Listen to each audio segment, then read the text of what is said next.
दिल्ली के पूर्व मुख्यमंत्री अरविंद केजरीवाल ने एक बड़ा मुद्दा उठा दिया है और वो ये है कि जाटों को ओबीसी में आरक्षण मिलना चाहिए। कैलाश गहलोत हमारे साथ में है। कैलाश जी, आप तो कुछ दिनों पहले तक उन्हीं के साथ थे और जो बीजेपी में है उम्मीदवार भी हैं, लेकिन अरविंद केजरीवाल कह रहे हैं कि जाटों को आरक्षण नहीं मिला। बीजेपी ने बहुत पहले कहा था कि ओबीसी में जो है आना चाहिए उनको। तो मैं तो इतना ही कहना चाहूँगा कि बहुत जल्दी उनको जाटों की याद आ गई। पिछले 10 साल से सत्ता में बैठे हैं और उनको क्या 2 मिनट का समय नहीं मिला कि ये विषय उठाने के लिए। कितनी बार मैंने खुद ये विषय, क्योंकि मैं तो एक जाट कम्युनिटी से बिलोंग करता हूँ और बिल्कुल ग्रामीण क्षेत्र, ठेठ जो ग्रामीण क्षेत्र है वो मेरा गांव बिल्कुल वहाँ पे है। मैंने खुद कितनी बार जब निवेदन किया कि भाई ये मुद्दा बहुत सीरियस है और इसको आप उठाइए, कम से कम एक चिट्ठी लिख देते पहले। 10 साल कोई कम समय नहीं होता। तो केवल राजनीति हो रही है, लेकिन मुझे खुशी है कि कम से कम उनको जाटों की याद आई।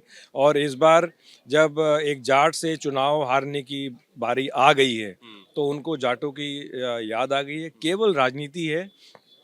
जाट बड़े सादे और सिंपल फॉरवर्ड हैं, लेकिन बेवकूफ नहीं है, इतना मैं जरूर कहना चाहूंगा। अरविंद केजरीवाल कह रहे हैं, देखिए राजस्थान के जाटों को आरक्षण मिलता है, उनके बच्चे जब यहाँ पर दाखिला लेने आते जेडीयू डीयू में तो उनको जो है वहाँ पर आरक्षण के तहत उनको फायदा मिलता है, लेकिन दिल्ली के जो जाट के बच्चे जाते हैं उनको जो है नुकसान होता है। इस तरीके के वो कह रहे हैं और कह रहे हैं कि बीजेपी पिछले जो है 10 सालों से बात कर रही है देने का, लेकिन कर नहीं रही।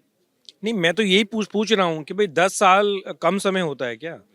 भाई 2015 में सरकार बनी, उनकी 2020 में बनी। कितनी बार ये इशू मैंने खुद उनको ये उनको कहा, उनको रिक्वेस्ट किया कि जी आप दिल्ली के सीएम हैं, दिल्ली में काफ़ी भारी संख्या में जाट पॉपुलेशन है और चूंकि मैं उस टाइम कैबिनेट में मंत्री था और पूरे ग्रामीण क्षेत्र के लोग मुझसे मिला करते थे, वो ये कहा करते थे भाई आप बताइए कौन सा उन्होंने असेंबली में ये मुद्दा उठाया आज तक?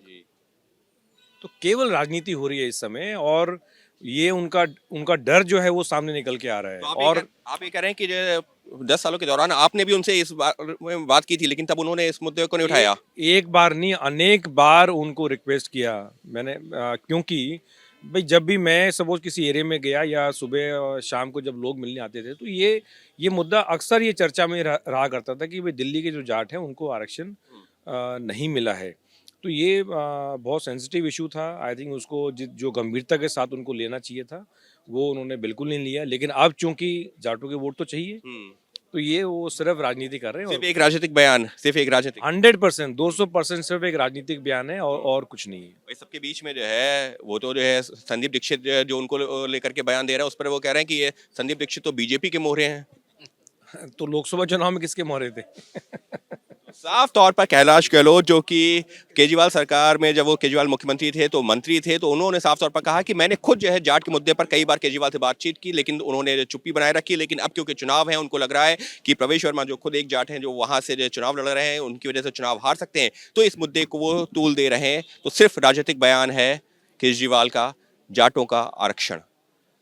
सहयोगी कैमरा पर्सन मेहरबान सिंह के साथ Ankit Gupta, ABP news, Delhi. For exclusive and insightful videos, subscribe to our new channel ABP Live Premium.